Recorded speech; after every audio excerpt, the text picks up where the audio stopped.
ज्ञान खंड में है ज्ञान प्रचंड, तिथे नाद विनोद कोड आनंद। उनमें गुरु साहिबान ने ये फरमाया है कि प्रभु क्या है, परमात्मा क्या है, हरि क्या है, क्या उसके पास मंजूर है, उसको क्या कबूल है यानी मकबूल है या स्वीकार है, और कुछ क्या उसको स्वीकार नहीं है।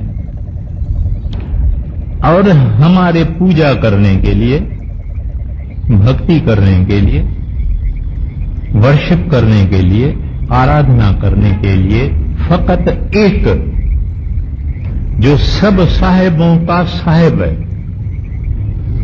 सब देवी देवताओं का मालिक है, उनको परमात्मा कहो, हरि कहो, गोविंद कहो, परमेश्वर कहो, रब कहो, अल्लाह कहो, वाहगुरु कहो, गोविंद कहो, जो नाम देना दे, मगर वो एक को,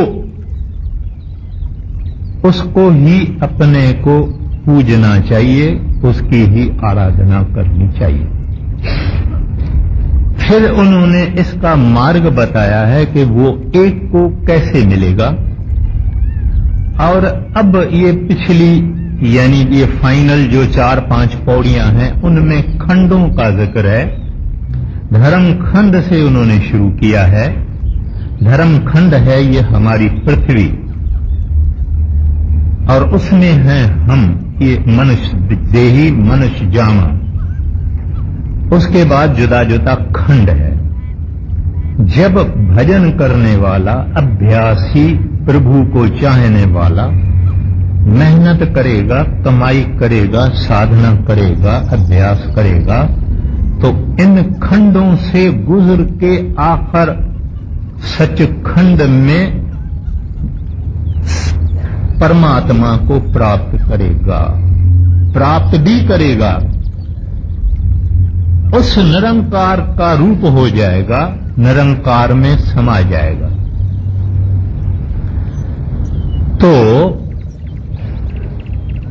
पहले पहले धर्म खंड का जिक्र हुआ, फिर ज्ञान खंड का जिक्र हुआ, जो है सैंस दल कमल।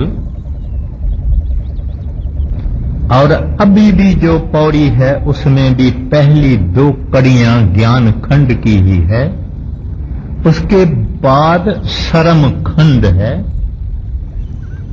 उसके बाद कर्म खंड है, उसके बाद सच खंड है। तो पहले पहले फरमाते हैं ज्ञान खंड में ज्ञान प्रचंड, प्रचंड माना प्रकाशवान है। ज्ञान खंड का यानी सैंस दल कमल का जो डोमिनेटिंग कैरेक्टर है वो है शब्द। पहले पहले आत्मा को जिंदगी में, माना हम इतने बैठे हैं, अगर कोई भजन अभ्यास करके अंदर से चला जाएगा तो कई छोटी मोटी बातों से गुजर के आखिर वो सैंसदल कमल में यानी ज्ञान खंड में जाएगा। जब ज्ञान खंड में ये जाएगा तो ज्ञान खंड उसको क्यों कहते हैं? क्योंकि वहां डिवाइन नॉलेज हो जाता है। पहली बार इस आत्मा को पता लगता है कि मैं झूठ के पीछे थी, माया ने हमको परेशान किया था, काम क्रोध लोभ मोह ने हमको परेशान किया था। ये सारा जगत, सारी दुनिया ये राख है, खाक है, विष्टा है। इसको ये भी ज्ञान हो गया, मगर ये भी ज्ञान इसको मिला कि यहां शब्द क्या है, यानी आत्मा को एक मस्ती आ गई, खुशी आ गई, आनंद आ गया, सुख आ गया। तो ज्ञान यानी इसको नॉलेज हुआ, मगर डोमिनेटिंग फैक्टर यहां का है शब्द, यानी मस्त करने वाला मधुर आवाज, जिनकी गुरु नानक साहब जी महाराज ने और सब संतों ने महिमा गाई है, वो इसको यहां मिला। तो अब वो तो मैंने जिक्र किया है बड़ी डिटेल में गुजरे हुए हफ्ते को। तो कहते हैं ज्ञान खंड में ज्ञान प्रचंड, कहते हैं यहां आदमी को इल्म होता है दुनिया के नास्ती का और नाचीज होने का, और परमात्मा के जितने ऊपर में मंडले हैं उनमें क्या क्या आनंद है और सुख है और खुशी है और मस्ती है। तो फरमाते हैं तिथे नाद, नाद यानी शब्द। पहले पहले आपको मालूम है, सबके सामने कहने की जरूरत नहीं है, पहले देश में कौन सा आवाज होता है। तो कहते हैं वो नाद विनोद, यानी विनोद हम लोग को कहते हैं। विनोद माना सुख, खुशी देने वाला, यानी ऐसे शब्द हैं, ऐसा म्यूजिक है, ऐसा संगीत है, ऐसा मस्त करने वाला, जिनको गुरु नानक साहब जी महाराज कहते हैं सब अमृत कहते हैं उसको। और ये भी फरमाते हैं कि मीठे से मीठा है, वो भी फरमाते हैं। बहुत कुछ है, कहते हैं वहां क्या है, तिथ है, नाद, विनोद, कोट, कोड माना कोट माना करोड़, आनंद, यानी ये पहले देश का सुख, खुशी और आनंद है। अब यहां ज्ञान खंड का जिक्र खत्म हुआ। अब फरमाते हैं इसके बाद में दूसरा खंड है सरम खंड।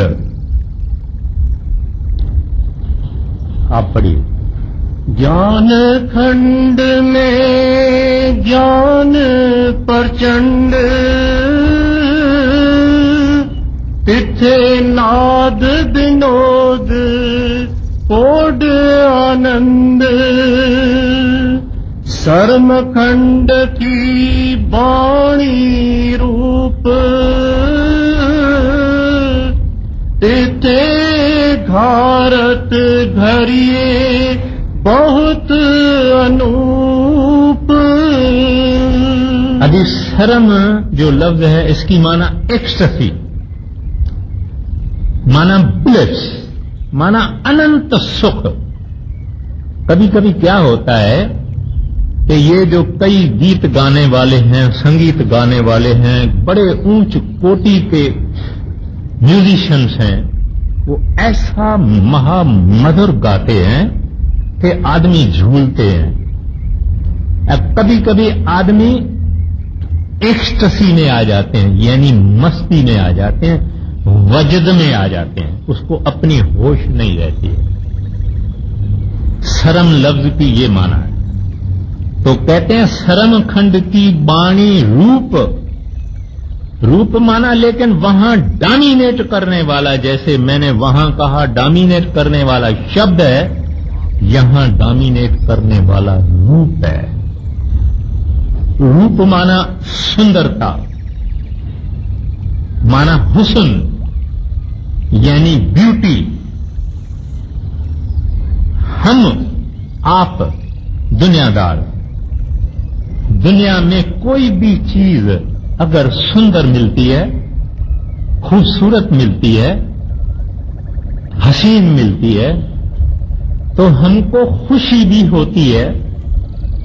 कोई चेहरा चाहे पुरुष का होवे, चाहे नौजवान का होवे, चाहे स्त्री का होवे, चाहे कोई सामान होवे, चाहे कोई फर्नीचर होवे, कोई पेंटिंग होवे, कोई जेवर होवे, कोई ज्वेलरी होवे, जब वो सुंदर है तो दो बातें होती है। एक तो हमको देखने से खुशी भी होती है और खुशी भी होती है, और उसके अलावा हम चाहते हैं कि ये हमारा हो जावे, ये मेरा हो जावे, मैं किस तरह से इसको खरीदूं। तो यहां जो है वो सुंदरता और हुस्न और खूबसूरती वो डोमिनेट करती है। अभी ये जो देश है इसको आम तरह से हमारे शास्त्रों में कहते हैं ब्रह्मन, कहते हैं ब्रह्म या त्रिकुटी, ये दूसरा देश है। अपने लिए ये तीसरा है, क्योंकि हमने धर्म से शुरू किया, धर्म खंड शुरू किया, ज्ञान खंड शुरू किया, ये श्रम खंड है। तो वहां क्या है, बहुत सुंदर जो कुछ भी है, अगर पहाड़ें हैं, अगर नदियां हैं, अगर लोक हैं, अगर चीजें हैं, अगर सामाने हैं, ये बहुत सुंदर है और एक एक चीज देखने से खुशी और सुख होते बेअंतहा होता है। तो कहते हैं ये दूसरी मंजिल त्रिकुटी है या इसको ब्रह्म कहते हैं। अब ये ब्रह्म कोई छोटी बात नहीं है। कोई आदमी ब्रह्म में चला जावे कोई छोटी बात नहीं है। बड़े बड़े महान ऋषि ब्रह्म में पहुंचे हैं। जब उनको ब्रह्म का पहुंचा हुआ गुरु मिला तब ब्रह्म में पहुंचते हैं, वरना नहीं पहुंचते। और कई धर्मी पुस्तकों में तो ऐसा ही दिखाया गया है कि फकत ब्रह्म है, सब कुछ ब्रह्म से पैदा हुआ। लेकिन नहीं, जो सच्चे संत यानी जैसे गुरु नानक साहब जी महाराज और सच्चे संत हुए हैं, उनके अनुसार ये ओम का देश है, ओंकार का देश है, दूसरा देश है। ये जो जप साहब में कहा जाता है एक ओंकार सतनाम कर्ता पुरख, वो सही नहीं है। वो है एक को, क्योंकि ओंकार तो दूसरा देश है, हमको तो सचखंड में जाना है। वो तो कभी मैं आगे कभी जिक्र करूंगा। तो ये ओंकार का देश है। यहां से जब आत्मा आई तब मन लेके आई साथ में, मन इसने यहां से उठाया। कभी संत महात्मा कहते हैं कि मन कोई छोटी चीज नहीं है, ब्रह्म की अंश है। जैसे ये हमारी आत्मा सतपुरुष की अंश है, ऐसे ये मन भी ब्रह्म की अंश है। तो इस ब्रह्म का अभी जिक्र कहा जाता है। क्या कहते हैं? कहते हैं तिथ है। कहते हैं यहां क्या हो रहा है, घारत घड़िए बहुत अनूप। कहते हैं यहां अजीब रचना है, ब्रह्म का देश है। और जितने फॉर्म्स क्रिएट किए जाते हैं नीचे पृथ्वी पर आने के लिए, धर्मखंड के आने के लिए, ये यहां क्रिएशन होती है उसकी। और ये ब्रह्म देश ही हमारे इस पृथ्वी का धर्मखंड का बिजली हाउस है, पावर हाउस बोलो, जो बोलना है बोलो। दुनिया में एक दरख्त होता है तो उसकी मूल होती है जमीन में, जमीन से पानी खींचता है, नाइट्रोजन खींचता है वगैरह। मगर ये जब जब हम ऊपर जाएंगे तो हमको पता लगता है कि ये उल्टा है। यानी इस धर्मखंड की जो मूल है, मूल माना पारें या जड़ें, ये ब्रह्मांड में है, वो ब्रह्म में है, ब्रह्मांड नहीं। ब्रह्म और ब्रह्मांड इसमें फर्क है। तो ब्रह्म में से हमारा ये देश यानी पृथ्वी और कई पृथ्वियां वो ताकत लेते हैं। ये जो दो राज करने वाले हैं, ज्योति और निरंजन, इनको ताकत भी ऊपर से आती है। वो निरंजन इस हालत में बैठा हुआ है जंजरी द्वीप में, और इस हालत में ब्रह्म से शक्ति लेके और अपना ये काल देश चला रहा है। तो कहते हैं बहुत बड़ा है जिक्र, ये ब्रह्मांड का जो जिक्र है ये बहुत बड़ा है। आपने एक किताब पढ़ा होगा जो अपने पास है, जिसका नाम है पाथ ऑफ द मास्टर्स। ये डॉक्टर जूलियन जॉनसन ने लिखा था। ये डॉक्टर जूलियन जॉनसन अमेरिकन था। वो बड़े महाराज जी के पास आया था और वहीं रहा, सब कुछ वहीं किया, फिर अमेरिका नहीं गया। वो डॉक्टर जूलियन जॉनसन महाराज जी को कहता था कि महाराज जी मुझे एक संत मत पर किताब लिखने को इजाजत दे दीजिए। बड़े महाराज जी ने उसको कहा, डॉक्टर साहब आपको अभी इजाजत नहीं देंगे, जब तक आप ब्रह्म में नहीं गए हैं, त्रिकुटी में नहीं गए हैं, तब तक किताब लिखने की तुमको इजाजत नहीं मिलेगी। और जब वो त्रिकुटी में गए, ब्रह्म में गए, तब महाराज जी ने इजाजत दी। अब उसका किताब, फिर इसने वो किताब लिखा है, शास्त्रों से, वेदों से, पुराण मुकद्दस से, संस्कृत से, सब धर्मों से उन्होंने हवाले दिए हैं, और आज भी वो मोस्ट पॉपुलर पुस्तक हैं। कई लोग उस किताब को पढ़ के इस तरफ आए। तो कहते हैं कि ये जो देश है, और बहुत जो भी भजन करके शेष दल कमल से ब्रह्म में जाएगा, वो बहुत जाएगा, माना रोज रोज जाएगा, थोड़ा थोड़ा जाएगा, जाएगा जाएगा जाएगा, बहुत विशाल ये देश है। ओंकार की ध्वनि है, ये आत्मा उस ओंकार की ध्वनि को सुन के सुन के सुन के उसमें रम जाती है, और उसको सब नीचे का पता लग जाता है कि देवियां क्या है, देवताएं क्या है, पावर कहां से आती है, क्या हो रहा है, क्या नहीं हो रहा है, शक्तियां, ताकतें, रिद्धियां, सिद्धियां, सब इनको टोटल पता लग जाता है, क्योंकि ये अब असल में आ गई, हकीकत में आ गई। हम यहां परछावे के देश में हैं, this is the world of shadow. मगर ये जो हमारा देश है, यानी धर्म खंड है, ये इंपॉर्टेंट है। यहां से जब ये कच्चे से पका नहीं हुआ, कच्च पकाई उत्थे पाए, तो पका नहीं हुआ तो ब्रह्म में भी नहीं जाएगा, शेष दल कमल में भी नहीं जाएगा। इस वास्ते अपना जो धर्म खंड है ये बहुत ही कीमती चीज है, अनमोल चीज है। आदमी अगर मर गया क्या भजन करेगा? लकड़ियां लगी हुई है, जल रहा है, लोग खड़े हुए हैं, इसका नाम कैसा जपेगा? क्या होगा इसका? कुछ नहीं होगा।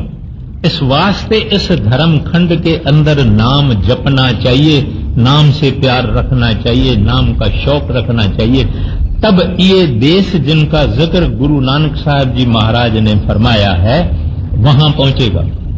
तो फरमाते हैं, तिथे घारत घरिये बहुत अनूप, कहते हैं अनंत यहां ब्यूटी है, ब्यूटी यहां प्रेसिडेंट है, माना ब्यूटी यहां प्रिजाइड करती है। और आगे फरमाते हैं कि इनकंपेरेबल है, ऐसी ब्यूटी यहां संसार में कोई मिसाल नहीं है जिसके साथ उस खूबसूरती का बयान किया जाए। और वो घारत घरिये बहुत अनूप, वहां अचरज रचना हो रही है, अचरज चीजें, अचरज सामाने, अचरज रंग, अचरज रूप बने हुए हैं। अब देखिए क्या जिक्र है, आगे बोलिए। सर्वखंड की बाणी रूप, तिथे घारत घरिये बहुत अनूप,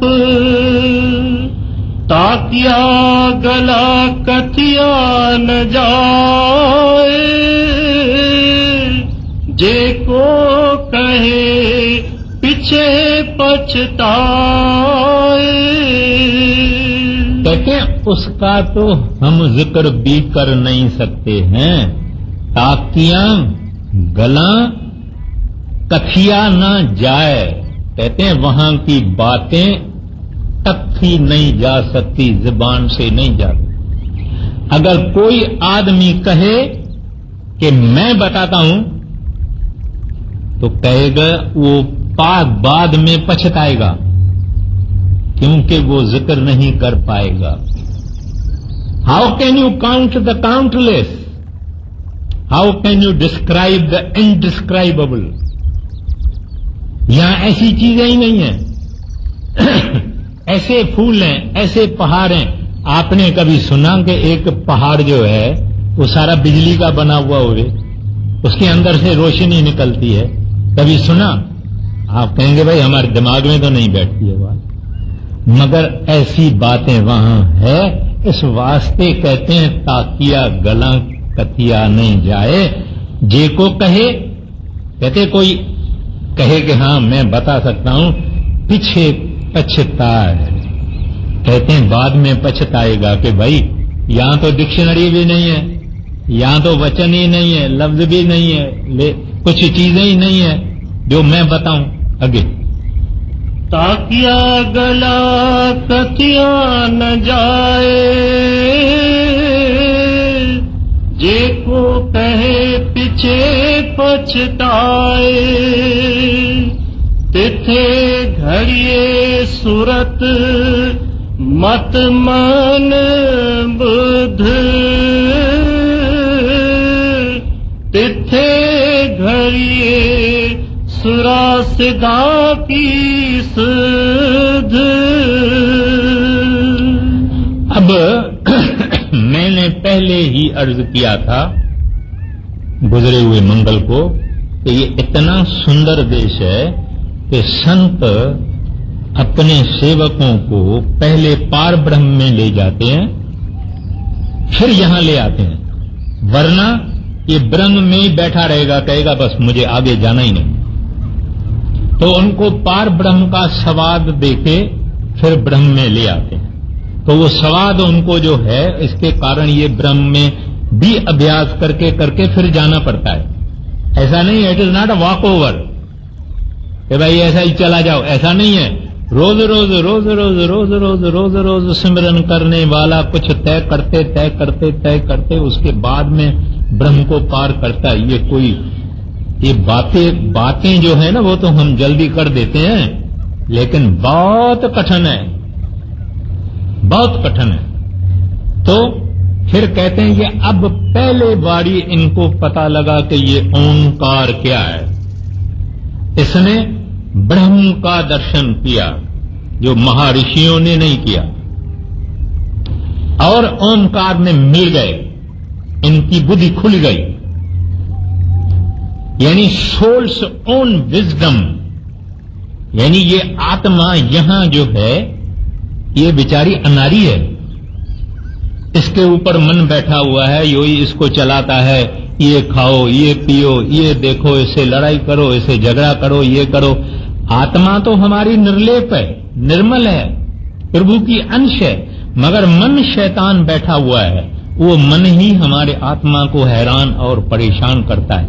अब ये यहां अपने आप इनको अपनी सियाणप आ गई, और क्योंकि ओम की इसने धुन सुनी तो इसको जितनी बाकी वास्तेदार ब्रह्म के अंदर में चीजें हैं, जो कुछ ब्रह्म के राज में है, इसका ये खुद धनी हो जाता है। एक बात आपको ख्याल में रखनी चाहिए कि जब ये आदमी जिस दिस मंडल में जाएगा, वहां का मालिक बनेगा, तब आगे बढ़ेगा। वहां का मालिक बनेगा तब ये आगे बढ़ेगा। और ये संत जन है जो इन सब देशों में जब गुजरते हैं तब इनको नमस्कार होती है। आदेश तिसे आदेश, ये संतों को नमस्कार होती, क्योंकि इन्होंने ये सब दर्जे पार किए हुए हैं और तय किए हुए हैं। और फिर ऐसे संत चुप रहते हैं, खामोश रहते हैं, दुनिया को कुछ बताते नहीं हैं कि वहां क्या है। कहते हैं चलो ना। सरदार बहादुर जी महाराज से किसी ने कहा कि महाराज जी, अगर अपना सत्संगी मांस मच्छी खाएगा फिर उसको क्या सजा मिलेगी? महाराज जी ने कहा, सत्संगी खाएगा या न सत्संगी खाएगा, अंदर चल के देखो तो कितनी सजा मिलती है। अब देखिए, फिर एक माता सरदार बहादुर जी के पास आई, उनको कहने लगे, हजूर मुझे बड़ा तकलीफ है, कष्ट है, मैं इस प्रॉब्लम में फंसी हुई हूं, हजूर दया करो। महाराज जी ने कहा, इस वास्ते तो मैं कहता हूं कि ये दुख की दुनिया है, छोड़ो इसको, छोड़ो इसको। ज्यादा नहीं कहते हैं, लेकिन हमको अंदर में कुछ पैदा हो जावे, कुछ शौक पैदा हो जावे, कुछ मालिक के तरफ थोड़ी नजर हमारी जावे, इस वास्ते कहते हैं छोड़ो इसको, ये तो है गंद की चीज, ये तो है दुख की चीज, ये तो है कष्ट की चीज, चलो उधर। तो इस वास्ते कहते हैं अब इसको हर बात की जो ब्रह्म का राज है इसकी पूरी वाकफियत हो गई, क्योंकि ये ब्रह्म रूप हो गया। ओंकार की धुनी, जो जो धुनी हम सुनेंगे उस धुन में हमारी सूरत अंदर महव हो जाएगी, सूरत उसका रूप हो जाएगी, फिर ये आगे कदम उठाएगा। आगे तिथे घड़िए सूरत मत मन बुद्ध, तिथे घड़िए सुरा सिदा की सुध। पौड़ी 37। कर्म खंड की बाणी जोर, तिथे और न कोई और। अभी कर्म आम आदमी समझता है कि कर्म माना कर्मा, माना एक्शन, जिसका जिक्र श्री कृष्ण महाराज जी ने गीता के अंदर बहुत खूबसूरत तरीके से किया है। तो कहते हैं ये कर्म नहीं है, ये है कर्म दया, रहमत, मेहरबानी, करुणा, कंपैशन, क्योंकि मालिक दया मेहर है। यहां से खूब दया मेहर होती है, जहां जो पहुंचते हैं वो भी दया मेहर उनको बहुत मिलती है। कहते हैं यहां की बाणी जोड़, कहते हैं ये जबरदस्त पावरफुल ये रीजन है, जो रहने वाले हैं उनका भी जिक्र करते हैं कि थे और न कोई और। कहते हैं यहां कर्म बड़ा जबरदस्त है, यानी दया मेहरी मेहर है। और यहां और जब इन्होंने कहा, माना न माया है न मन है,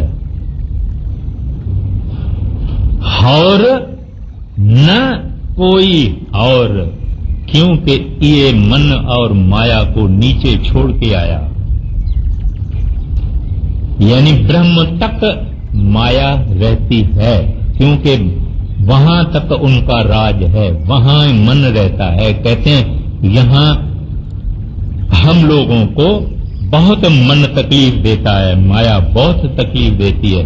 कहते हैं यहां ये दोनों है नहीं। देखिए आगे क्या कहते हैं, कर्म खंड की बाणी जोर, तिथे और न कोई और। तिथे जोध महाबल सूर,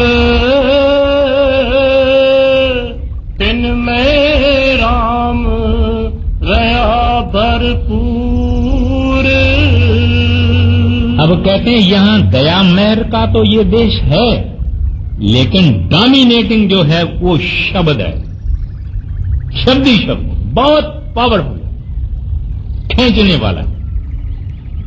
कहते हैं यहां कौन रहते हैं, कौन आते हैं, तिथै जोध जोधा। कौन से जोधा?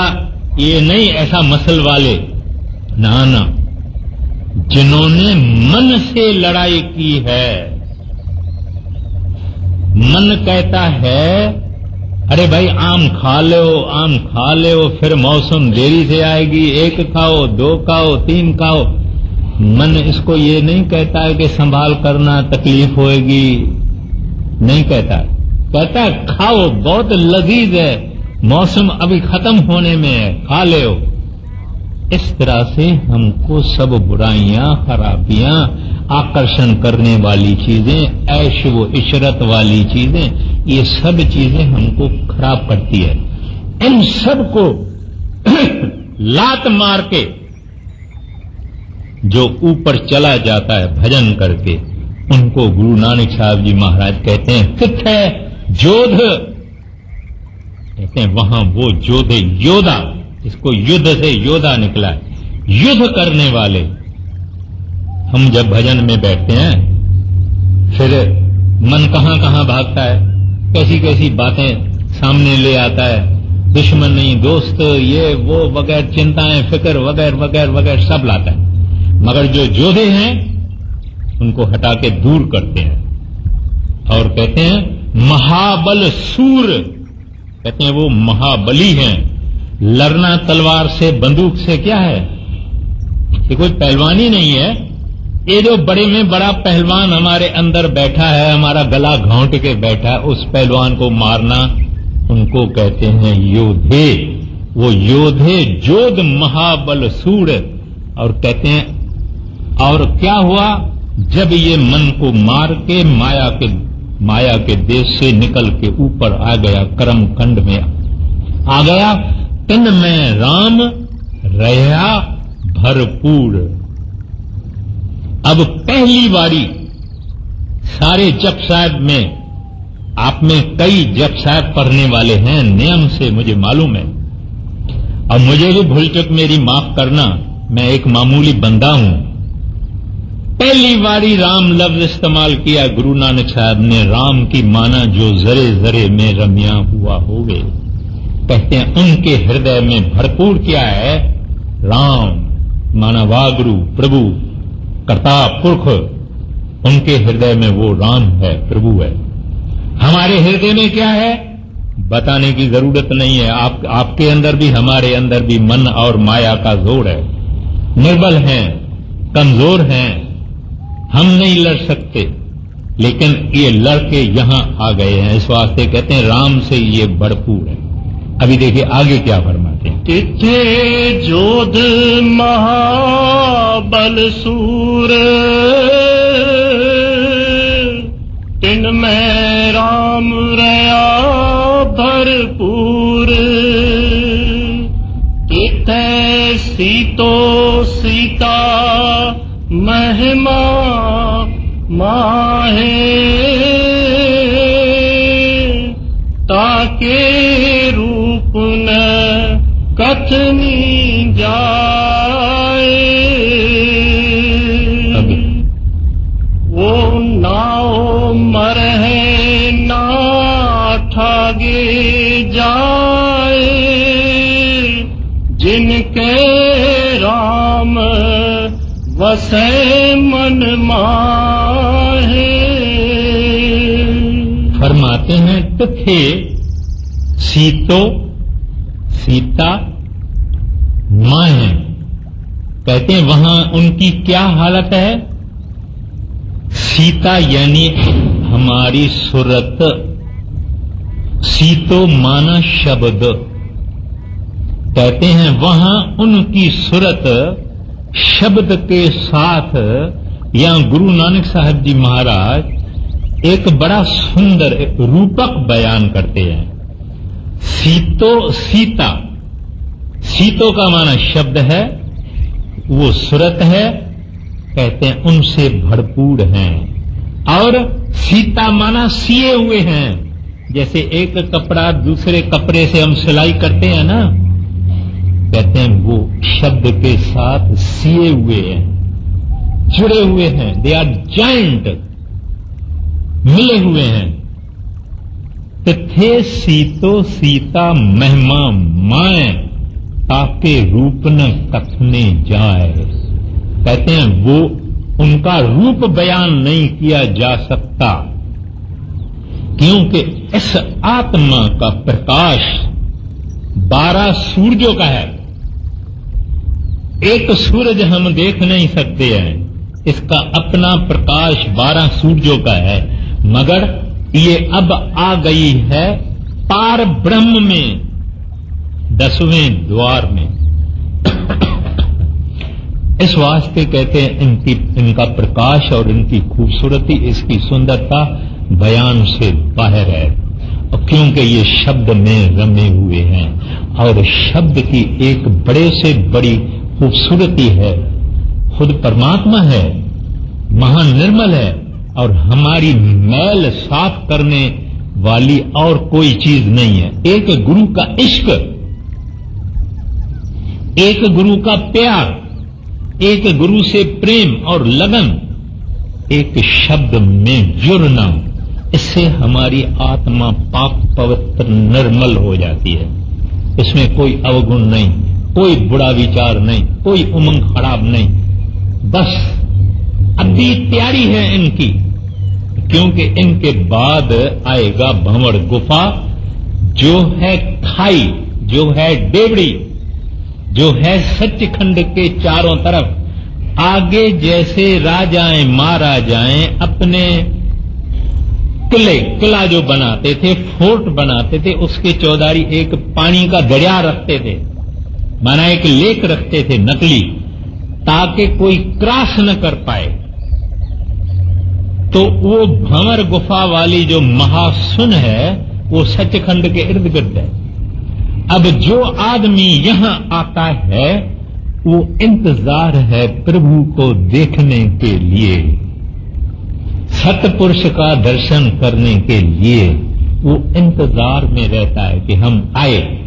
जैसे हाजी हैं, माना हज पर जो लोग जाते हैं, स्टीमर में जाते हैं, अभी उनको दूर दूर से दिखाई देता है मक्का शरीफ, मदीना वगैरह वगैरह। वो कहते हैं अब आए जी, अब देखेंगे, अब उतरेंगे और अब मिलेंगे। ऐसे यहां जो भी हैं वो इस इंतजार में हैं कि अपने प्रीतम को देखेंगे, अपने बिलवेड को मिलेंगे। हमारा जो असल पिता है, हमारा जो असल बाप है, जो साहिब है, जो सब कुछ है, जो करतार है, हम उसको मिलेंगे। तो क्या फरमाते हैं, तिथे सीतो सीता महिमा माए, ताके रूप न कथने जाए। कहते हैं उसका रूप बयान नहीं होता, उसमें इतनी चमक है, इतनी उसमें कशिश है। आगे नाओ मरहे न ठागे जाए, जिनके राम वसै मन माहे, तिथे भगत वसै के लोए, करहे आनंद सचा मन सोए। कहते हैं ऐसी आत्माएं जो इस तरह से चली गई, वहां ना वो मरे, यानी वो मरते नहीं है, ना वो जन्म लेते हैं, मरते ही नहीं, जन्म लेते कहां है? जन्म और मरने का वहां सवाल नहीं। ना ठागे जाए, ये जो माया धोखा देती है इंसान को, कहते हैं वो इनको कोई ठग भी न सकता है। जिनके राम बसे मन माहे, जिनके हृदय में राम बसता है, हरि बसता है, गोविंद बसता है, रब बसता है, उनको कौन ठगेगा? हमको ठगती है माया, क्योंकि हमारे अंदर राम है नहीं। हमारे अंदर तो पैसा है, धन है, दोस्ती है, यारी है, मान है, शान है। इस वास्ते हमको वो माया ठग देती है। कई कई चीजें सामान्य दिखा के, कई कई यानी लालचें देके माया हमको गिरा देती है। फिर आगे फरमाते हैं, तिथ्य भक्त वसय के लोय। लोय यानी लोक, कई प्लैनेट्स हैं, कई कुछ है, उनके अंदर भक्त बसते हैं। वहां के जो इनहेबिटेंट्स हैं, रहने वाले हैं, ये सब भक्त हैं। आप भक्त किसको कहते हैं? जो मालिक के प्रेम में मस्त हैं, जो नशे में हैं, जिनके पास वाहगुरु हृदय में है, परमात्मा हृदय में है, रब हृदय में है, ये कहते हैं वो करोड़ों हैं। इस तरह से उन लोगों में बसते हैं। अब खुशी और आनंद है और आशा है साहिब से मिलने की, उस आशा में बैठे हुए हैं। मगर ध्यान फिर भी साहिब का है, लेकिन यहां साहिब के सवाए भी चीजें हैं। एक बात ख्याल में रखनी चाहिए, यहां इतनी जितनी सब हैं, ये सब घरक होती है, ये होता है, ये होते हैं, कई हैं वगैरह, लेकिन सचखंड में फकत साहिब है। जो कुछ है साहिब वही साहिब है। और वो कोई छोटा देश नहीं है, आप समझेंगे नीचे बड़ा बड़ा बड़ा बड़ा बड़ा बड़ा छोटा होगा, ये ऊपर नहीं, ये बड़े से बड़ा, जिसका कोई हिसाब नहीं। तो इस वास्ते कहते हैं कि भक्त वसें, कहते हैं उन ये करोड़ों भक्त उस परमात्मा के प्रेम के रंग में बसते हैं और रहते हैं। अभी जिक्र आता है सचखंड का आगे। तिथय भगत वसै के लोय, करे आनंद सचा मन सोए। सचखंड वसै निरंकार, कर कर वेखै नदर निहाल। अब वो सतपुरुष सचखंड में हैं और बड़े महाराज जी ने अपने सत्संगों में कहा है कि भाई दुनिया तो कहती है कि उसको आकार है नहीं, कुछ तो है जिसके पीछे ये सारा जहान और संत और फकीर और दरवेश जो पीछे जाते हैं, कुछ तो है। तो हवा के त्रासे नहीं है।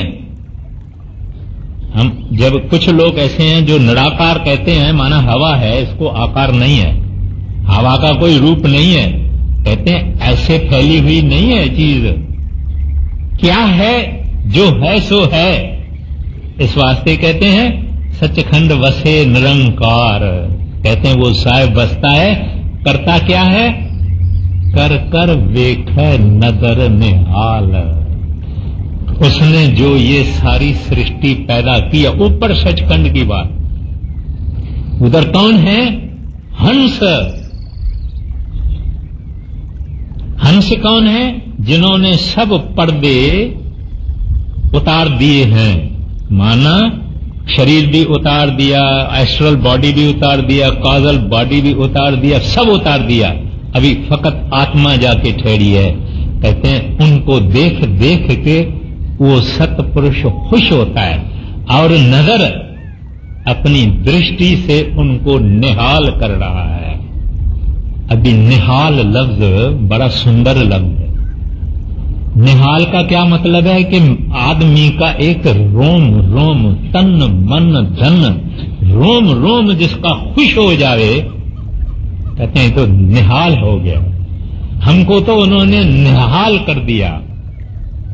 इसके अलावा कोई ऐसा शब्द यहां नहीं है, हमारी डिक्शनरियों में नहीं है इससे ज्यादा निहाल जैसा लफ्ज। कहते हैं इस वास्ते वो आप भी खुश हैं और उनके जितने भी हंस हैं, जो भी वहां बैठे हुए हैं अनंत, कहते हैं वो भी निहाल हो जाते हैं। मैं फिर अर्ज करता हूं, सच खंड वसै निरंकार कर कर वेखै।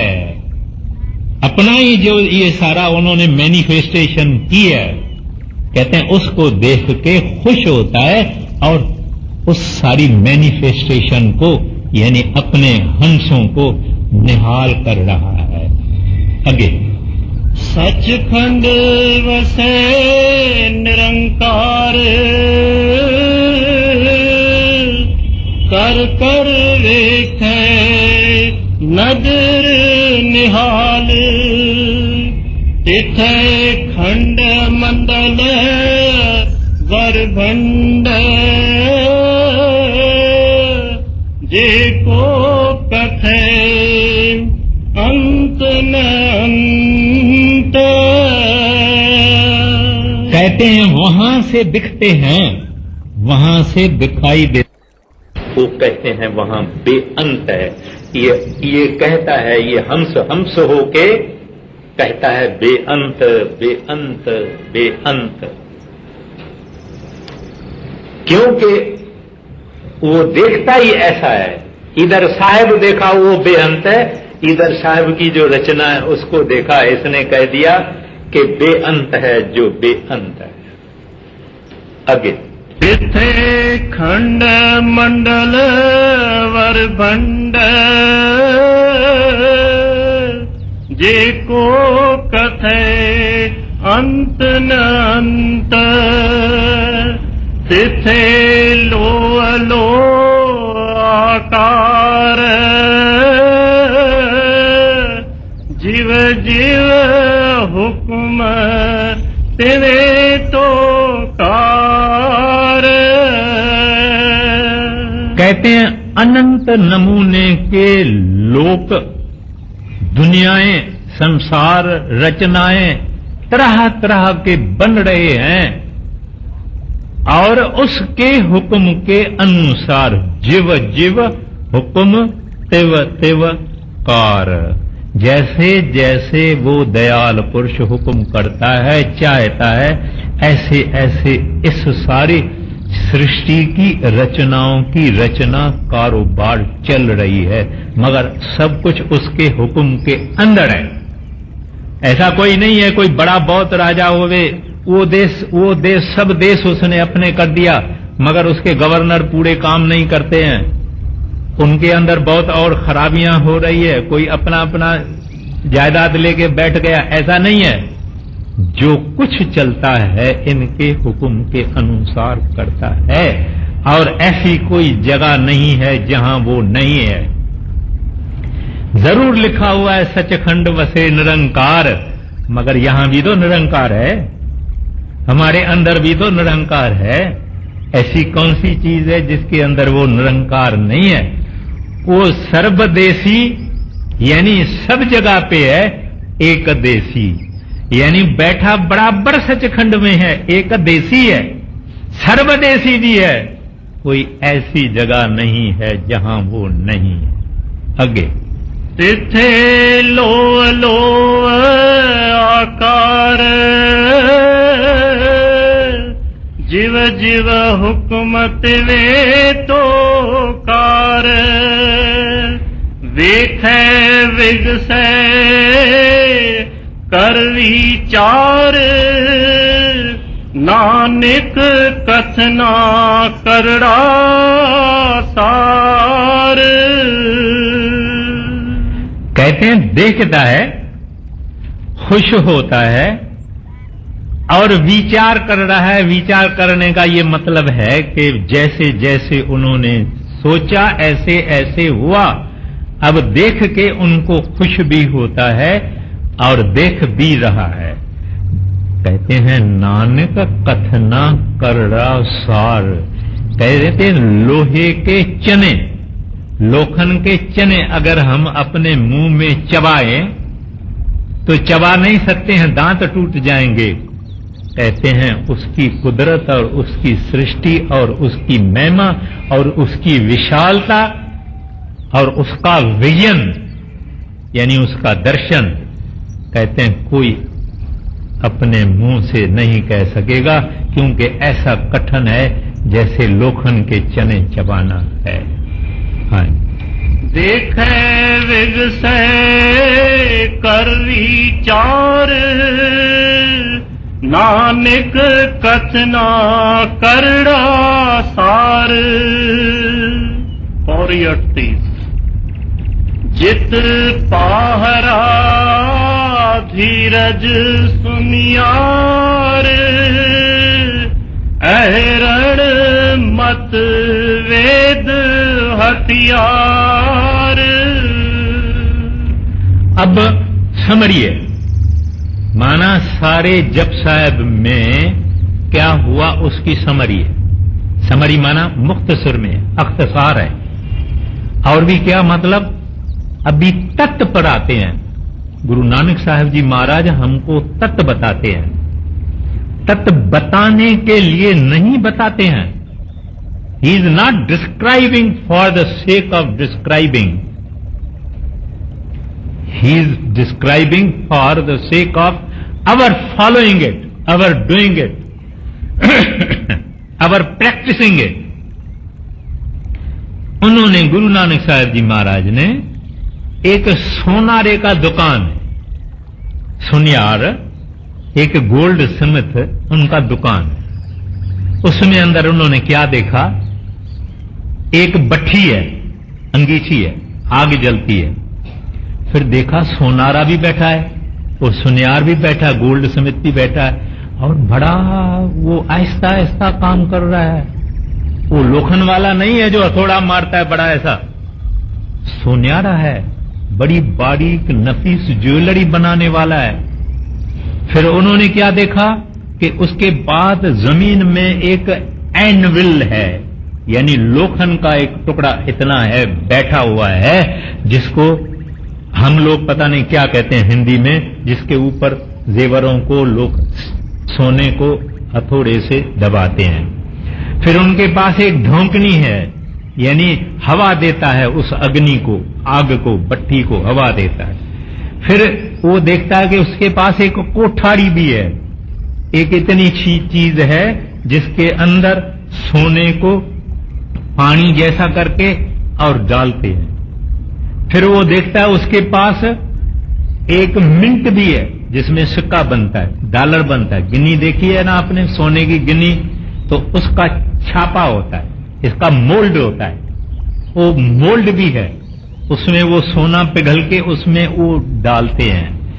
फिर टिक्साल यानी वो मिंट है जिसमें के मोल्ड में वो डालते हैं। अब ये सब चीजें गुरु नानक साहब ने एक गोल्ड स्मिथ के दुकान में देखी। अब हमको कहते हैं भाई देखो सुनो, भट्ठी जो है, जो आग की भट्ठी है, वो कहते हैं जित, माना जितेंद्र। किसी आदमी का नाम अगर जितेंद्र होवे, इसकी माना यह है इसने अपने आप को जीता है, माना वो आदमी पाक है, पवित्र है, उसकी दृष्टि साफ है, कमजोर नहीं है, पवित्रता के अंदर चलता है, अपने मन को कंट्रोल में रखता है, बुरी तरफ ख्याल नहीं देता है। कहते हैं लेकिन ये काम उन्होंने कहा है ये क्या है, भट्ठी। इस दुनिया के अंदर ऐसा जितेंद्र होना, अपने मन और इंद्रियों को अपने कंट्रोल में रखना, ये बहुत ही भट्ठी के तरह से है। आपको अगर कोई आदमी 4 गालियां दे देवे, आप अपने आप को खामोश रखें, गालियां हजम कर देवे, न फकत इतना, उसको कहें वाह भाई वाह, वाह भाई वाह, मैं ऐसा ही हूं, मैं इसी से भी बुरा हूं। देख लीजिए, देख लीजिए कैसी बात है। गुरु रामदास जी महाराज शिवाजी महाराज के सद्गुरु थे। वो और उनके सेवक कई बारी कि एक दफे गुरु शिवाजी महाराज के पास जा रहे थे। रास्ते में उन सेवकों ने कमाद खाया। कमाद माना गन्ना खाया। गन्ना खाया तो जमींदार जो था वो आया। गुरु रामदास ने नहीं खाया, बाकी सेवकों ने खाया। वो ऐसे जमींदारों में खेतों में चलता रहता है, गांव में। वो जमींदार आया, उसके हाथ में चाबुक था, उसने सबको तो पीटा, लेकिन गुरु रामदास को भी पीटा और उनके शरीर पर निशान हो गए। लेकिन उसने कहा कुछ नहीं, क्योंकि ये साहिब तहम्मुल है, ये खामोश रहने वाले हैं, ये जब इंद्रियों को अपने कब्जे में रखने वाले हैं।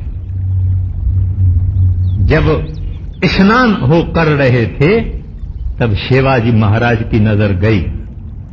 वो भागे, हाथ जोड़े, कहते हैं महाराज ये किसने किया है? मैं उसकी चमड़ी उतार दूंगा। मेरे सतगुरु को किसी ने ये चाबुक मारा है। गुरु रामदास जी ने कहा नहीं नहीं, किसी ने नहीं किया है, मुझे किसी ने ये नहीं किया है, और ये बात मेरा कहना मानो, भूल जाओ। देखिए, तो इस वास्ते इसको गुरु नानक साहब जी महाराज कहते हैं बट्ठी। जितेंद्र होना, जत रखना, मन इंद्रियों को रोकना, गाड़ियां बुराइयां सहना, निंदा गिला चुगली सहना, और फिर भी माफी मांगना, ये कोई ऐरे गहरे का काम नहीं है। कहते हैं ऐसा भगवान के पास जाना चाहते हो, कहते हैं हरि के पास जाना चाहते हो, प्रभु के पास जाना चाहते हो, कहते हैं ऐसा जत रखो। ये नहीं कि एक ने लकड़ी लगाई तो दूसरे ने कुल्हाड़ी लगाई, काम खत्म हो गया ना। तो ये है जत रखना। तो बट्टी से उनका मुकाबला कर दिया। फिर बोले धीरज सुन यार, कहते हैं सोनारा सुन यारा, गोल्ड स्मिथ कितना बारीक बारीक जेवर बनाता है, कितने उसमें हीरे डालता है, कितना ये करता है। धीरज अगर नहीं होवे तो कर ही नहीं सकता। इस वास्ते कोई ऐसा नहीं कहे कि मैं तो आधा घंटा भजन में बैठता हूं, कुछ नहीं होता है। इधर कोई जल्दबाजी का काम नहीं है।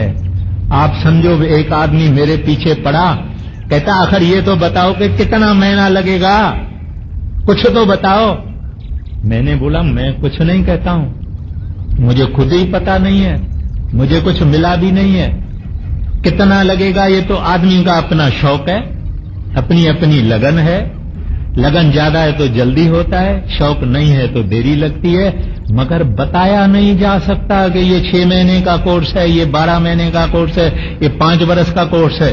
यहां 40-40 बरस पहले नाम लिए हुए बैठे हुए हैं, कुछ नहीं मिला। यहां 2 बरस पहले नाम लेके मिल गया है माना उन्होंने अपना आप संभाला है, मेहनत की है, कराड़ा अपने शरीर को कराड़ा यानी दुख तकलीफ दिया है। कहते हैं इस वास्ते प्यारा जल्दी वल्दी नहीं करना, ये जल्दबाजी का काम नहीं है, धीरज। फिर कहते हैं मत, ये जो लोखन है, जो लोहे का जमीन में गाड़ा जाता है, जिसको एनविल कहते हैं, जिसके ऊपर हथौड़ी से सोनारा ये करता है, वो जमीन में गाड़ा जाता है और वो हिलता नहीं है। कहते हैं ऐसा विश्वास अपने सतगुरु में रखना, रॉक लाइक फेथ, जैसे पहाड़ होता है, जैसे ये संदान जमीन में गड़ी हुई है, हथौड़ा लगाओ तो भी हिलती नहीं है। कहते हैं ऐसा विश्वास अपने सतगुरु में होना चाहिए। एक अमेरिकन था, वो जब महाराज जी से नाम लेके गया और अमेरिका में गया तो किसी आदमी ने उससे पूछा, भाई तू मांस मच्छी क्यों छोड़ के आया है, मांस मच्छी क्यों नहीं खाता है? उसने कहा मेरे गुरु का हुक्म है, बस कुछ नहीं कहा। नहीं कहा कि इसमें पाप है, इसमें ऐसा है, उसमें ऐसा है, ये है वो है, बकरियां चिल्लाती है, काटने के वक्त कुछ नहीं। उसका विश्वास ऐसा था, मेरे गुरु का हुक्म है, खत्म।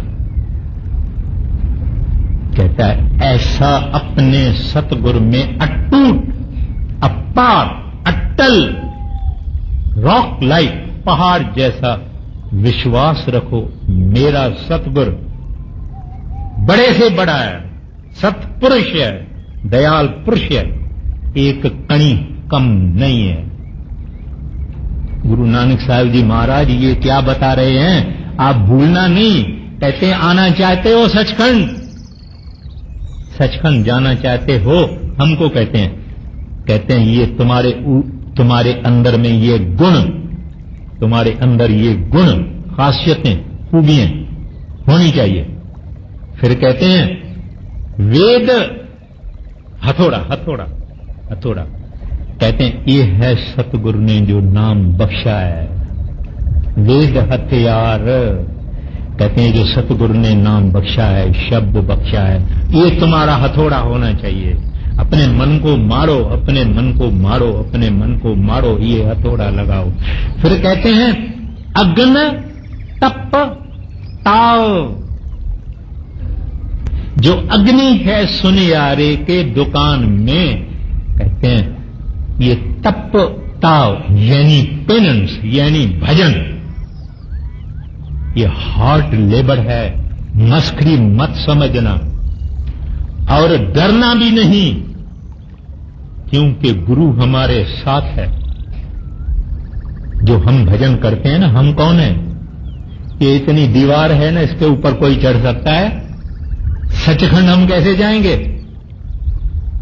जब ये दीवार पे ही नहीं चढ़ सकते हैं, सचखंड कैसे जाएंगे? लेकिन गुरु ले जाएगा, भजन भी गुरु कराएगा। लेकिन गुरु जब बोलता है 2.5 घंटा बैठो, कुछ भी होवे तू बैठो, हुक्म तो मानना चाहिए। महाराज जी तो यहां तक इजाजत देते हैं कि तू बैठ जाओ, मन लगे या ना लगे, तू बैठ तो जाओ। उसके कहने में भी राज है।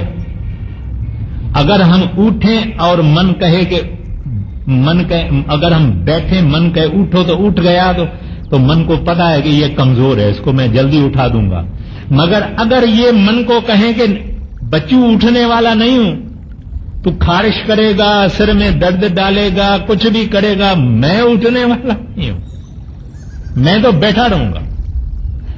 तो तुमको जो कुछ करना है भागो भागो, मगर मैं तो बैठने वाला ही।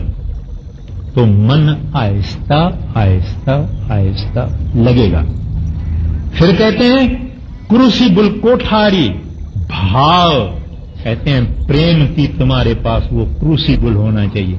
वो एक बर्तन होता है, मोटा मोटा लोहे का, कास्ट आयरन का, उसमें सोने को पिघाल के डालते हैं। कहते हैं ये होनी चाहिए प्यार की। प्यार किसके लिए? हरि के लिए, वागड़ू के लिए।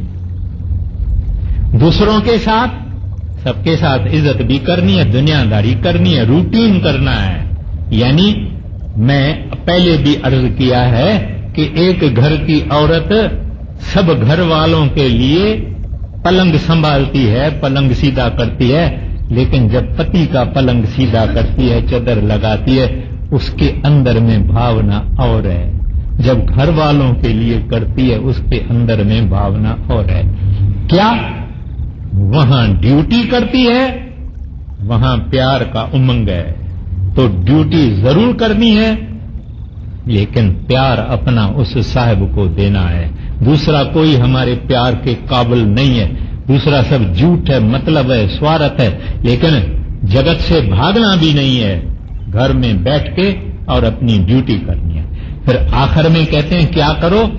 उस क्रूसिबल में यानी कोठारी में अपनी सूरत को डालो,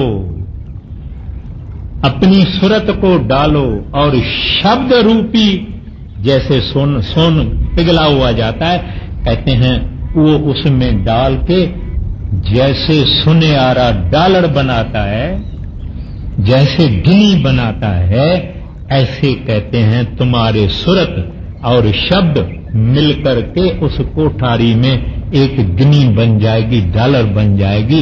उस मालिक के खजाने में डालने के काबिल हो जाएगी। अब इसका काम हो गया, ये कच्चे से पक्का हो गया, अब उस साहिब के खजाने में डालने के काबिल हो गया।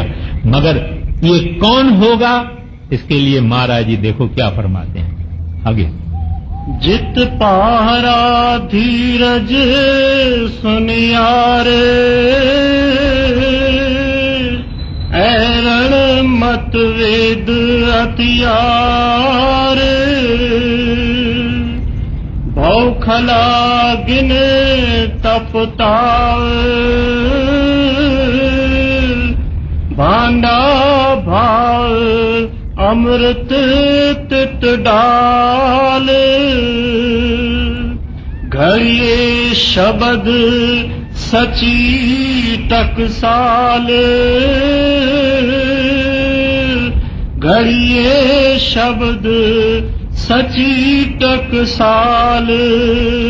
जिनको नजर करम तनकार, कहते हैं ये सारी सफर जो है, ये सारी यात्रा जो है, ये सारी जर्नी जो है धर्म खंड से सचखंड तक, कहते हैं कौन करेंगे, जिनको नदर करम तनकार, कहते हैं वो ही करेंगे जिसके ऊपर उनकी दया दृष्ट होगी, मेहरबानी होगी, जिसके ऊपर रहमत करके वो मार्क लगाएंगे, निशान लगाएंगे दया मेहर का।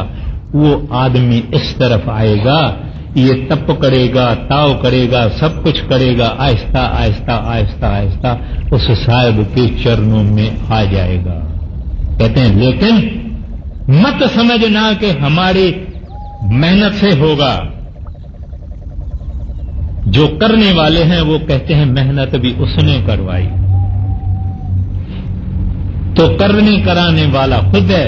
मगर इस बात में थोड़ा राज है, कुछ लोग सुस्त हो जाते हैं, कहते हैं हां भाई बराबर है, जब दया करेगा तब तक तो हम बैठे हुए हैं, हम इंतजार करते हैं जब तक वो दया करेंगे। नहीं, दया मेहनत से पैदा होती है, दया हमारे भजन की मेहनत से पैदा होती है। इस वास्ते सुस्ती का कोई विचार नहीं करना चाहिए। कुछ भी होवे, कहां भी हम हैं, कैसे भी हैं, दुबले हैं, पतले हैं, कमजोर हैं, कहीं नहीं पहुंचे हैं, लेकिन अपना काम ये जो हमने वायदा किया है ये चालू ही रखना चाहिए। अब नानक नदरी नदर निहाल, फिर आ गए इस बात पर कि उसकी जब रहमत होती है तभी ये वागुरु के पास पहुंचता है, सचखंड पहुंचता है, उसका रूप होता है। अब एक श्लोक है, बहुत छोटा है, तो भोग लगाने के लिए मुझे 5 मिनट और चाहिए, तो इजाजत अगर हो तो मैं ये यानी आपसे 5 मिनट लेता हूं और ये समाप्त हो जाएगा। हाँ जी, अगे। जिनको नदर करम तिनकार, नानक नदरी नदर निहाल, दिवस रात दो दाई दाइया,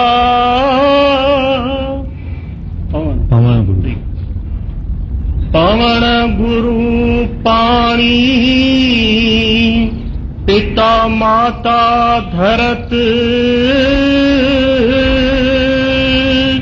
पवन गुरु पाणी, पिता माता धरत महत।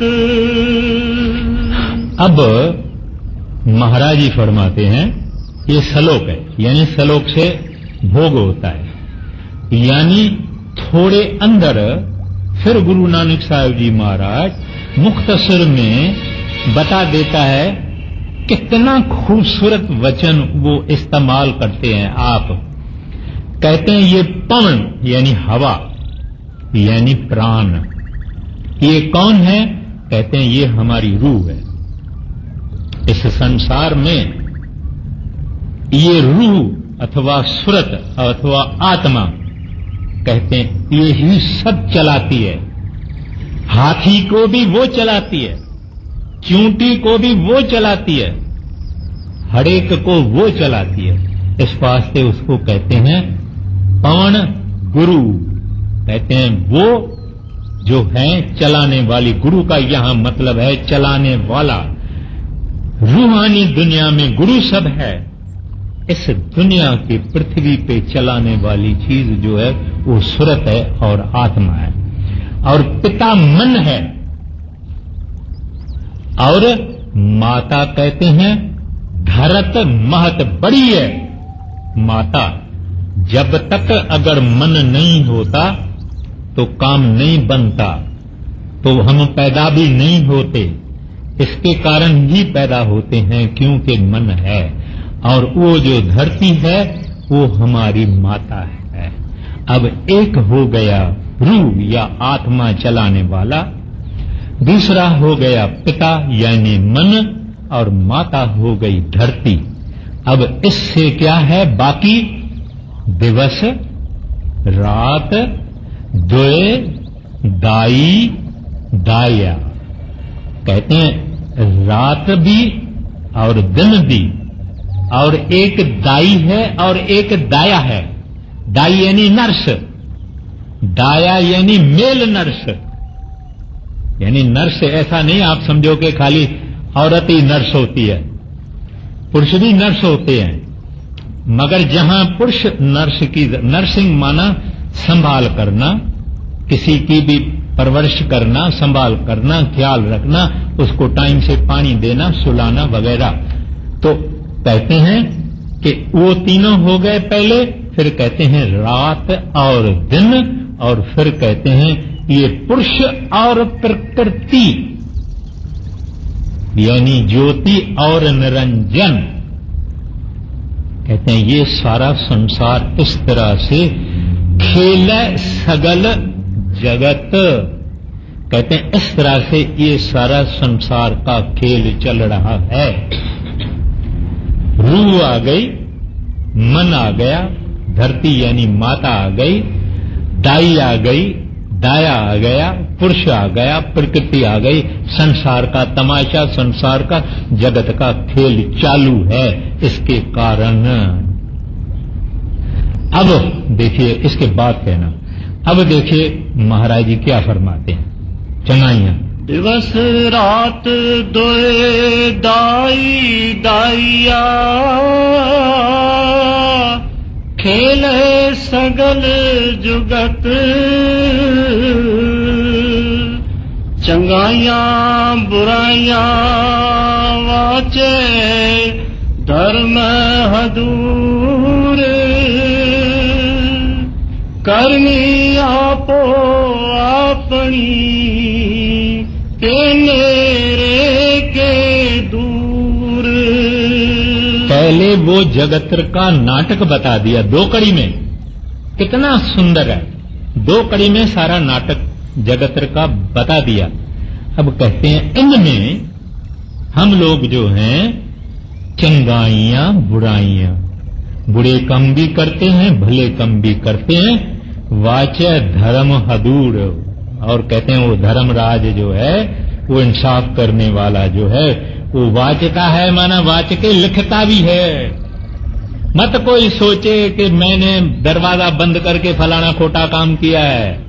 दरवाजा खोलो, दरवाजा बंद करो, तिजोरी के अंदर बैठो, लोहे के अंदर बैठो, कुछ नहीं। मैंने आगे कहा वो एक देसी भी है, सर्वदेशी भी है, बैठा हुआ है, सब देखता है और सब लिखता है, सब रिकॉर्डेड है।